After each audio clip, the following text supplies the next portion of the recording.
खिताब कर रहे हैं। Fastest growing economies of the world, because we are striving to establish a strong link between peace and development, which we think is critical for any nation's development. The post 9/11 world has been unquestionably challenging one, and for Pakistan this challenge has been manifold.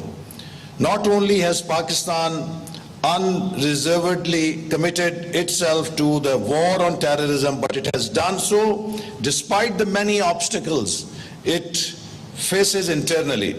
In the midst of natural disasters that have registered on a global scale, a constant refugee influx that has garnered international attention, and the countless difficulties that have followed these events, Pakistan has remained steadfast in its dedication to addressing the problems within its borders, all the while contributing to the resolution of the international conflict that arrived at its door under UN sanction. And the history even goes before. What we are facing today, it is very unfortunate that the Western countries, particularly Europe and United States, are failing to carry out their responsibilities, because what Pakistan faces today is not our doing. ISI or none of Pakistan's security agencies had telephone number or telex number of Mr. Osama bin Laden or any of those jihadis who came here to fight the war. It was the Western agencies who brought these warriors, and they staged a war in which our madrasas were turned into institutions to provide soldiers to fight that war. University of Nebraska probably prepared a curriculum to radicalize the children of Afghan refugees to fight that war. And after that war finished in Afghanistan, everyone washed their hands and walked away, not realizing that when you leave poorest of the poor society with dumps of ammunition and radical ideology, they will not produce Ford motor vans or IBM computer plants. They will produce networks of terrorism. If at that time a little effort had been put in de-radicalization of Afghan society, of creating economic alternatives for those people who had been turned into holy warriors, the history of this region would be different. Everyone walked away with a trophy. Berlin Wall came down, Germany was unified, and everyone had their claim of victory. But then, who paid the price? Pakistan is still paying the price with more than 3 million refugees in Pakistan. I was in Washington, D.C. recently, and I happened to watch on C-SPAN testimony of U.S. Deputy Secretary of State before Senate Foreign Relations Committee. And the Deputy Secretary of State was trying to explain that how US government is trying to persuade government of Pakistan that it should go slow on returning Afghan refugees to Afghanistan, because the government of Afghanistan is not prepared to accept the burden of influx of refugees who will be returning to Afghanistan. So Pakistan should go a little slow on returning these refugees. I remember one senator made a very interesting remark. He said, Mr. Deputy Secretary, when you say this to Pakistan, that Pakistan should go slow on return of refugees, don't you find yourself under some kind of a moral dilemma? Because we are not willing to accept even a dozen refugees from Syria, and we are asking Pakistan to hold on to millions of refugees who have been living there for decades. This is the irony, that international community has to understand that what Pakistan is facing today is also largely due to the failure of international community to discharge their obligations in this region.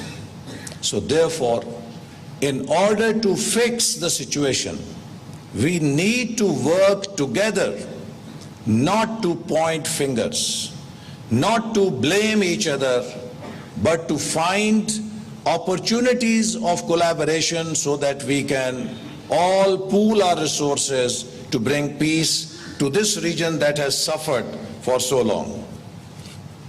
Pakistan has unstintingly proffered all its resources to facilitate global efforts in combating terrorism.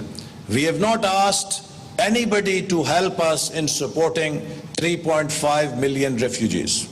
And if you even take $1 a day, which is the lowest figure for survival for 3.5 million refugees for 3 decades, imagine how many hundreds of billions of dollars.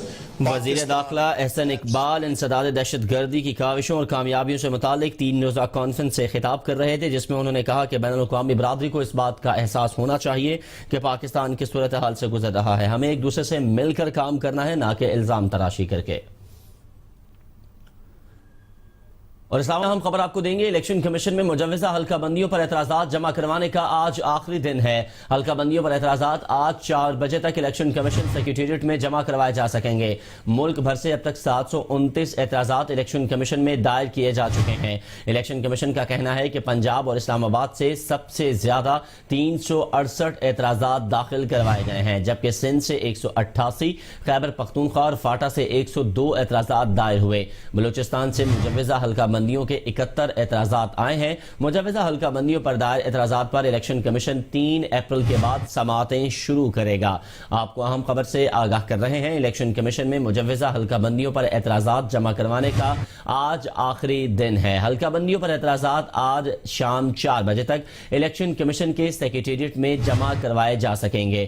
Election commission کے مطابق ملک بھر سے اب تک 729 اعتراضات election commission میں دائر کیے گئے ہیں، جن میں سب سے زیادہ پنجاب اور اسلام آباد سے 368 اعتراضات دائر کیے گئے ہیں. سندھ سے اگر بات کی جائے تو سندھ سے 188، خیبر پختونخوا فاٹا سے 102 اعتراضات الیکشن کمیشن میں اب تک دائر کیے جا چکے ہیں، جبکہ بلوچستان میں مجوزہ حلقہ بندیوں پر 71 اعتراضات دائر ہوئے ہیں. مجوزہ حلقہ بندیوں پر دائر اعتراضات پر الیکشن کمیشن آج کے بعد جو ہے وہ سماعتیں شروع کرے گا. شاکر عباسی سے مزید اپڈیٹ لیں گے. جی شاکر. جی آج حلقہ بندیوں پر اعتراضات کا جو سلسلہ ہے آج وہ ختم ہو جائے گا. تقریباً 4 بجے کا ٹائم دیا ہوا ہے. آج جس نے بھی اعتراضات جمع کروانے ہیں وہ آج 4 بجے تک الیکشن کمیشن کے سیکریٹریٹ میں اپنے اعتراضات جمع کروا سکتا ہے. اب تک ملک بھر سے 729 اعتراضات جمع ہو چکے ہیں، سب سے زیادہ پنجاب سے جن کی تعداد 368 ہے. دوسرے نمبر پر 188 سندھ سے ہیں. اسی طرح پاٹا اور کے پی کے سے 102 اعتراضات جمع ہو سکے ہیں. اس طرح جو بلوچستان کا ایریا ہے وہاں سے 71 اعتراضات جمع کروائے جا چکے ہیں. حلقہ بندیوں پر جو کمیشن سماعت کرے گا وہ کل سے سماعت کا آغاز کر دے گا، اور 1 مہینے کے اندر تمام تر جتنے بھی کیسز ہیں ان کی تعداد آج بڑھ جائے گی، کیونکہ آج بہت زیادہ لوگ آئیں گے یہاں پر اعتراضات جمع کروانے کے لیے. تو 1 مہینے کے اندر ایک الیکشن کمیشن کو ان کا فیصلہ کرنا ہوگا. 4 بجے تک آج ٹائم ہے، اور 4 بجے کے بعد اور اس کے بعد کوئی بھی اعتراضات الیکشن کمیشن وصول نہیں کرے گا. جی بہت شکریہ شاکر.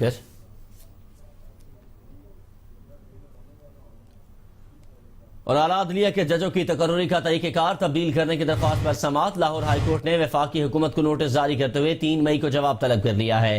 درخواست قابل سماعت نہیں ہے. ایڈیشنل ایڈوکیٹ جنرل پنجاب کی جانب سے یہ بتایا گیا. جسٹس عابد شیخ نے مقامی شہری ایم ایچ مجاہد کی درخواست پر سماعت کی. موجودہ طریقہ کار تبدیل کیا جائے. درخواست گزار نے کہا کہ ججوں کے تقرری کی اخبارات میں تشہیر کی جائے، ٹیسٹ اور انٹرویو پاس کرنے والے وکلاء کو جج بھرتی کیا جائے. یہ بھی استدعا کی گئی ہے.